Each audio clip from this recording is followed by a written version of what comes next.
सुप्रभात बच्चों, मैं सरिता सैनी आज आपको क्षितिज भाग 2 का पाठ कवित्त और सवैया पढ़ाऊंगी, जिसके लेखक हैं देव, जिनका जन्म इटावा जिले में सन 1673 में हुआ था।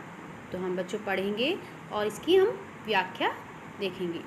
सवैया पायनी नुपुर मंजू बजे कटी कीकनी के धुनी की मधुराई, सांवरे अंग लसे पटपीत हिये हुल से बनमाल सुहाई, माथे किरीट बड़े दृग चंचल मंद हंसी मुखचंद जुन्हाई, जे जग मंदिर दीपक सुंदर श्री ब्रज दुल्हा देव सहाई। इसकी व्याख्या है। प्रस्तुत सवैया में कवि देव ने श्री कृष्ण के राजसी रूप का चित्रण किया है। कृष्ण के पैरों की पायल मधुर ध्वनि पैदा कर रही है, मतलब जो उनके पैरों में जो पायल है वह जो बज रही है वह बड़ी मधुर, मतलब बहुत अच्छी आवाज़ कर रही है। उनकी कमर में बंधी करंधनी किनकिना रही है। जो उनकी कमर में जो बंधी हुई करंधनी है जो है वह बहुत सुंदर आवाज़ कर रही है। श्री कृष्ण के सांवले शरीर पर पीले वस्त्र सुशोभित हो रहे हैं। उन्होंने कैसे सब पीले जो है रंग के कपड़े पहने हुए हैं। उनके हृदय पर वनमाला सुशोभित हो रही है। उनके सिर पर मुकुट है तथा उनकी बड़ी बड़ी चंचलता से पूर्ण है।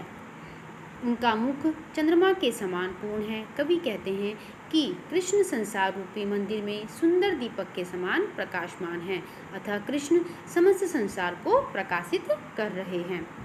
कवित्त है।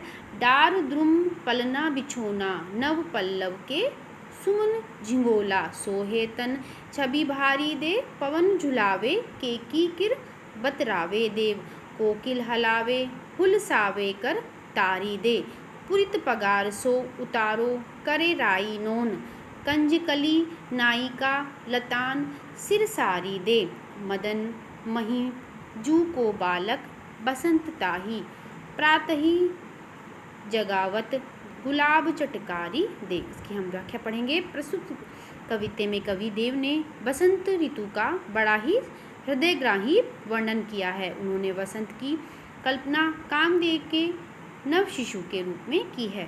देव की डाली बालक का झूला है। वृक्षों के नए पत्ते पलने वाले बच्चे के लिए बिछा हुआ है। हवा स्वयं आकर बच्चे को झुला रही है। मोर और तोता मधुर स्वर में बालक का मन क्या कर रहे हैं, बहला रहे हैं। कोयल बालक को हिलाती और तालियां बजाती है। कवि कहते हैं कि कमल के फूलों से कलियां मानो पर अपने सिर पर पराग रूपी पल्ला की हुई है। पल्ला मतलब जैसे जो हम साड़ी का एक पल्ला करते हैं उसके समान पल्ला करे हुए हैं, ताकि बच्चे पर किसी की नज़र न लगे। इस वातावरण में कामदेव का बालक बसंत इस प्रकार बना हुआ है कि मानो वह प्रातःकाल गुलाब रूपी चुटकी बजा बजा कर जगा रही है। कवित्ते में दूसरे इसमें हम बताया गया है कवि ने, फटिक सिलानी सो सुधारवयो सुधा मंदिर, उदगी दधी को सो अधिकाई, उमगे उमंद बाहर ते भीतर लोभिति न दिहेई देव, दूध को सो फेन फैल्यो आंगन परस बंद, तारासी तरुणी तामे दाढ़ी झिलमिल होती, मोतिन की ज्योति मिल्यो मलिका को मकरंद, आरसी से अंबर में आभासी उजारी लगे, प्यारी राधिका को प्रतिबिंब सो लगत चंद।